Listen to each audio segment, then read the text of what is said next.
भदोई गांव की रहने वाली रेवा इलाहाबाद के एक बड़े व्यापारी का बेटा सरजू के साथ उसका ब्याह हुआ।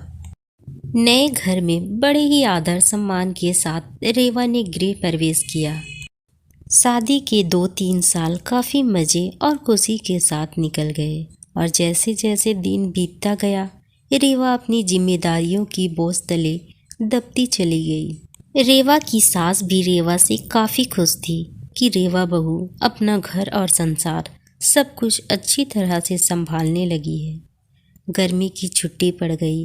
रेवा अपने मायके जाने की बात अपने सास से बोली।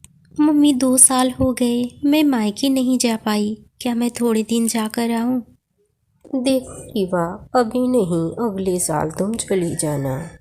रेवा यह सुनकर काफी नाराज और दुखी होकर सोचने लगी कि जब चंचल दीदी हर 3 महीने पर घर आती है तो मम्मी काफ़ी खुश होती है और कहती है कितने दिन के बाद आई, और मुझे 2 साल हो गए हैं, मेरे बारे में कोई कुछ सोचता ही नहीं है।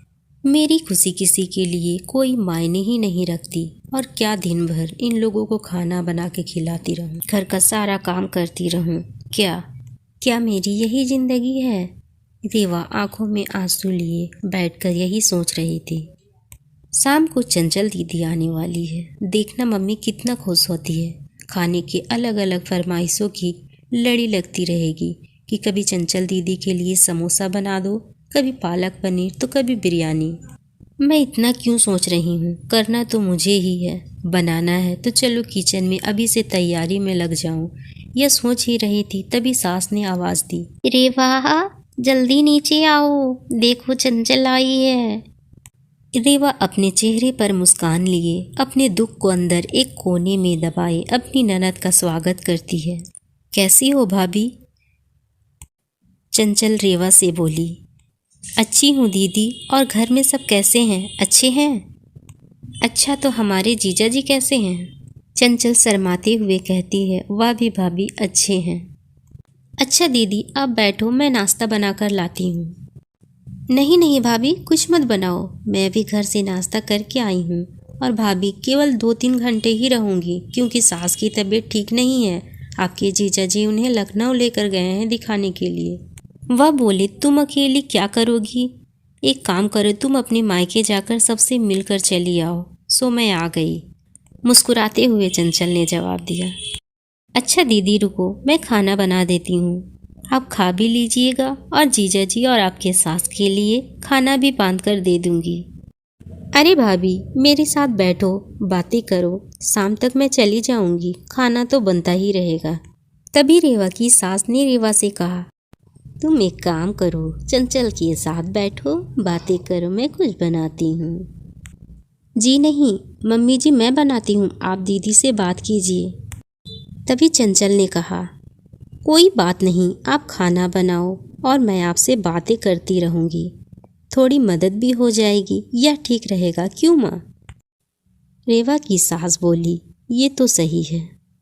रेवा चंचल किचन में प्रवेश करती है और काफ़ी देर तक हंसी मजाक करते करते खाना भी तैयार हो जाता है।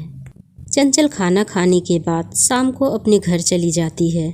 रसोई को समेटकर रात को अपने कमरे में रेवा गई तो सूरज ने कहा, रेवा तुम काफ़ी थक गई हो, आराम कर लो। हाँ मुझे आराम कहाँ, तुम्हारी माँ तो बस यही चाहती है कि मैं अपने मायके ना जाऊँ। चंचल दीदी 1-2 घंटे के लिए आती है लेकिन मिलकर तो जाती है। उससे क्या, तुम भी चली जाओ, सरजू ने कहा।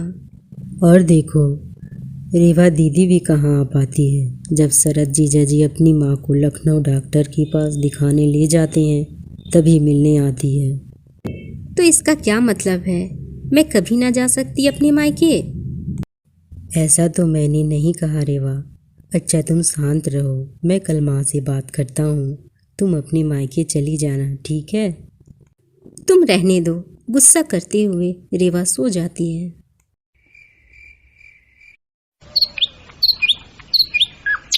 सुबह उठकर रेवा अपने काम में रोज की तरह लग जाती है। दोपहर से शर्मा आंटी रेवा की सास से मिलने आती है और काफ़ी देर तक बातें करती रहती है। तभी शर्मा आंटी रेवा की सास से पूछती है कि चंचल की माँ, ये बताओ कि बहू और बेटी में क्या फ़र्क समझती हो। रेवा इस सवाल के जवाब का इंतज़ार कर रही थी कि मम्मी जी का इस पर क्या जवाब होगा।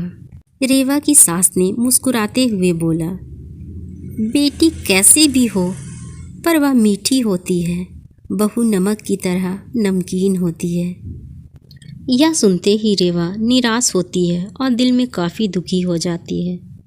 शर्मा आंटी चली जाती है। काफ़ी देर तक रेवा यह सोचती है कि मैंने मम्मी के साथ क्या बुरा किया है, मम्मी मेरे बारे में ऐसा क्यों सोचती है, और वह अब घर में निराश रहने लगती है। निराश रेवा को देखकर एक दिन रेवा की सास ने पूछा, रेवा यहाँ आओ, तुमसे कुछ किसी ने कहा क्या, या सरजू ने कुछ बोला? कुछ नहीं मम्मी जी। रेवा की आवाज़ में दर्द था। रेवा की सास ने अपने पास बिठाकर पूछा, नहीं तुम बताओ रेवा क्या हुआ है। रेवा की आंखों में आंसू भर आई और रेवा ने सास को सारी बात बता दी कि कैसे शर्मा आंटी से आप बेटी और बहू में फ़र्क बता रही थी। उफ, यह सुनकर तुम नाराज़ हो गई, बस इतनी सी बात। अरे रेवा, मैंने कहा बेटी मीठी होती है, वह चाहे कितनी भी गलती करे उसकी गलती नज़र नहीं आती। वह गुड़ की तरह मुंह में घुल जाती है और खाने में अगर मीठा ना हो तो कोई फ़र्क नहीं पड़ता है। और बहू नमक के समान इसलिए है क्योंकि खाने में अगर नमक ना हो तो खाना बेस्वाद होता है। खाने में नमक मिलने पर हम जो खाना खाते हैं उसी समय नमक के हम कर्जदार बन जाते हैं। ठीक उसी तरह तुम मेरे लिए वही नमक हो। मैं अपने स्वार्थ के लिए तुम्हें कहीं नहीं जाने देती हूँ, क्योंकि तुम्हारे ना रहने पर घर सूना सा लगता है। इस घर को संभालती हो इसलिए हम तुम्हारे कर्जदार हैं। रेवा सारी बात समझ जाती है और अपने सास के पास रोने लगती है। शाम को सरजू जब घर आता है तो अपनी माँ से कहता है, माँ, रेवा अपने मायके जाना चाहती है एक दिन के लिए। रेवा तपाक से बोल उठी, नहीं नहीं, मुझे नहीं जाना है। मैं चली गई तो खाना में कोई स्वाद नहीं रहेगा। सरजू को कुछ समझ नहीं आया कि कल रात में मायके जाने के लिए मुझसे कह रही थी, अचानक से इसे क्या हो गया है। सरजू सोचने लगा कि इन औरतों को समझना मर्दों के बस के परे है। रेवा की सास रेवा को देखकर मुस्कुरा रही थी और सरजू एक टक लगाकर रेवा और अपनी माँ को देखता रहा।